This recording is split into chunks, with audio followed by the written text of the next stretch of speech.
would just like everyone to be aware that this is my third time filming this video. The first time I tried filming it, I was not in the correct headspace quite yet. I thought I was ready to film a video like this, and it turns out I was not. I am not as ready to film this as I thought.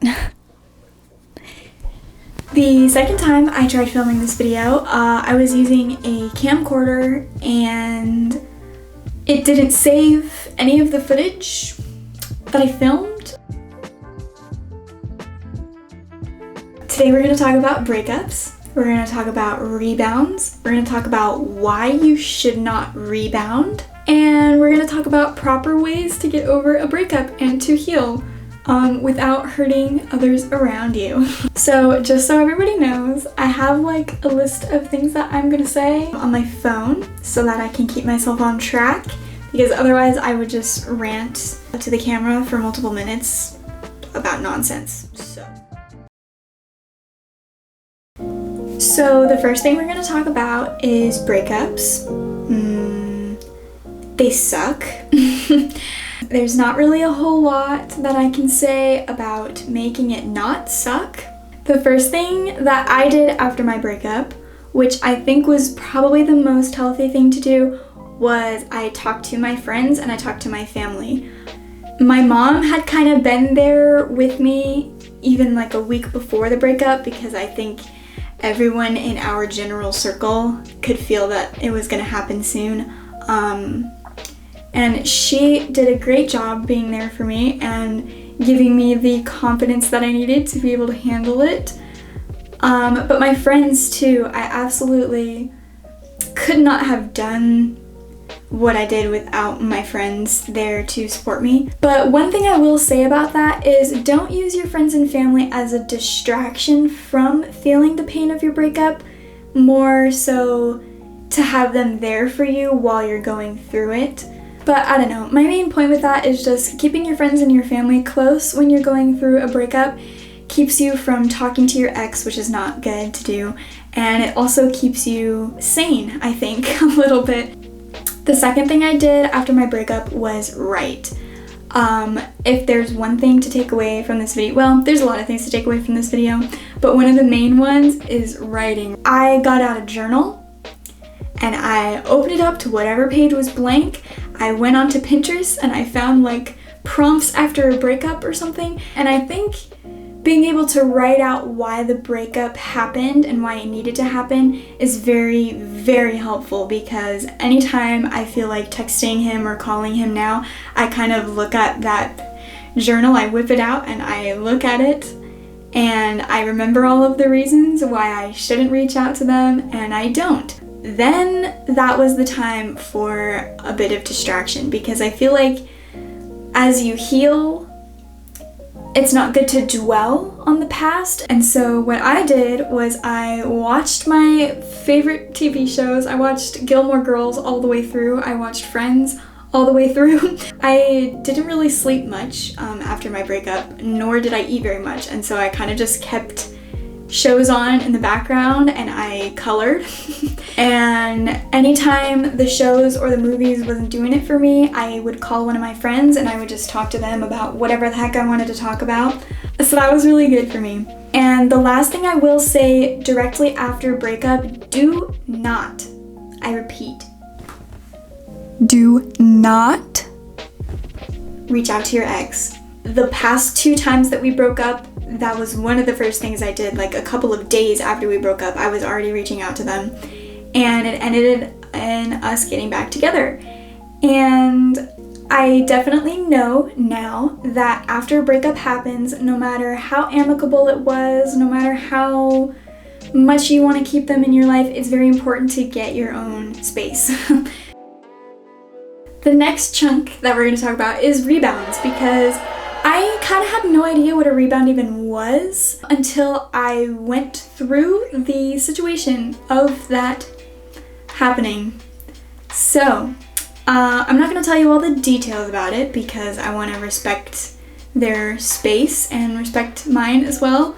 But a couple of months after the breakup, I feel like I was kind of flirting a little bit with guys just for fun. But then I made the mistake of this one guy. We clicked really well like the day I met him. And so what did I do? I went out with him like 2 days after I met him.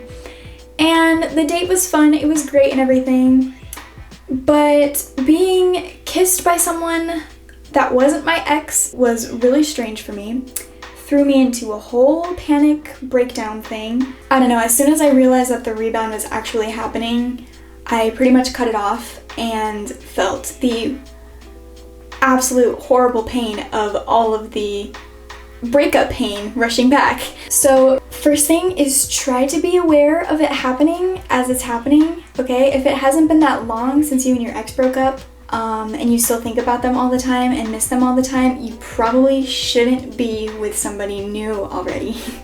And even if you don't get a gut feeling that you're not ready and you want to try it out a little bit, go on like 1 or 2 dates and see if you actually feel like you might like them, or if you just like the idea of not being alone anymore. Because that was a big thing in my brain, is I just didn't want to be alone. I wanted to get my hand held, and I wanted to be called beautiful, and I wanted someone to text me good morning and good night, and I let that turn into a relationship way too quickly, and it wasn't good for either of us. So second thing is try to be as honest as you can with the person that you're dating. Originally, I wasn't even gonna tell the guy that I had just gone through a breakup, but the night after our first date, the very first thing that I did was I called him actually, and I told him, I said, hey, I just got out of a really serious relationship, and I really like you and everything, but we need to take this really slow because I don't know if I'm ready yet and I don't want to hurt you. And although that didn't necessarily make the end of it any better,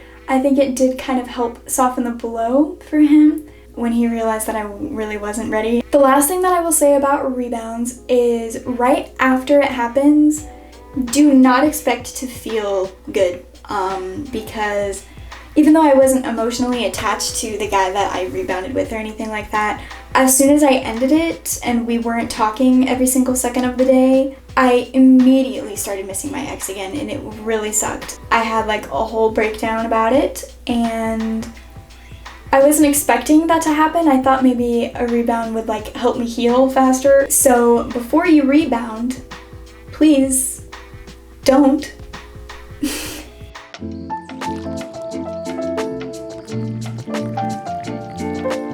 Instead of rebounding, here are the things that you should do, which I should have only done, but I ended up doing all of the above. You can focus on bettering yourself. You don't have to be in a relationship to be happy, I don't think. It's really nice to be in a loving, committed relationship with somebody and to feel the safety of being with someone, but you don't need it to survive. Especially right after a breakup happens, that should not be the first thing that you do, is like go run towards someone else. What I did is I got contacts because I got sick of wearing glasses. I started working out even more than I had before. I was working out like literally almost every day. Also eating healthy. You're probably not gonna feel that great if you're eating McDonald's for every single meal, especially after breakup, so don't do that. I started my YouTube channel up again, which obviously you know because you're watching this video. I started really to appreciate my friends and start doing more things for them and really trying to be proactive about keeping my friendships solid. I feel like this is such a controversial thing that I'm about to say, but I don't think distracting yourself from your pain is the best way to handle it. I think it causes worse breakdowns later on because the pain has to come out somehow and the healing has to happen somehow. And so if you're spending all of this time trying to distract yourself from the pain, it's just going to make the pain worse when it inevitably comes back out to play again. And I definitely think that there's a difference between letting yourself feel your pain and get through it and wallowing forever and ever and ever and ever. I do understand that everyone takes a different amount of time to heal and everyone heals differently, but I definitely think you can get through it a little bit faster if you let yourself feel all of the pain and kind of rip off the band-aid. Let yourself heal the right way rather than trying to shove it all down inside until it bubbles up. And the last thing I'll say about that is when you are healing, I think after you're done with all the crying stuff and you're finally able to go like multiple days without thinking about your ex, I do think that it's a good idea to date. I don't think it's a good idea to jump right into another relationship per se, because that's what I did and it did not end very well for me. But flirting with other people, letting yourself go out with other people, I don't think that there's anything wrong with that. I think it's a good way to reassure yourself that you are moving on. And it's a good way to heal, it's a good way to have fun, it's a good way to meet people. But just like I said earlier in the video, don't let it become a rebound relationship where you're purely in it because you want sex or you want someone to call you nice things, you know, because that's not good and it's manipulative and yeah, it's icky. So I feel like I never say the word icky, but I just said it. Anyways, that's all I had to say. I had this whole drink because I wanted it to be all aesthetic and stuff, but then I didn't end up drinking it because I just went off talking for a long time. But yeah, anyway, I hope that you enjoyed this video. I hope it gave you some helpful advice, even if you're not going through a breakup right now. I hope that when you are, you can look back to this video and know that I have some good advice in here. So thank you for watching my big sister advice video here. I appreciate you watching till the end. And don't forget to like this video on your way out and subscribe to my channel because, I don't know, our community is kind of cool and you guys are awesome and I would love to have more of you. So anyways, I will see you guys next week, probably next Friday. Okay, that's all I had to say. All right, I'm done now. Okay, you can go live your life now and get over your breakup. Okay, bye.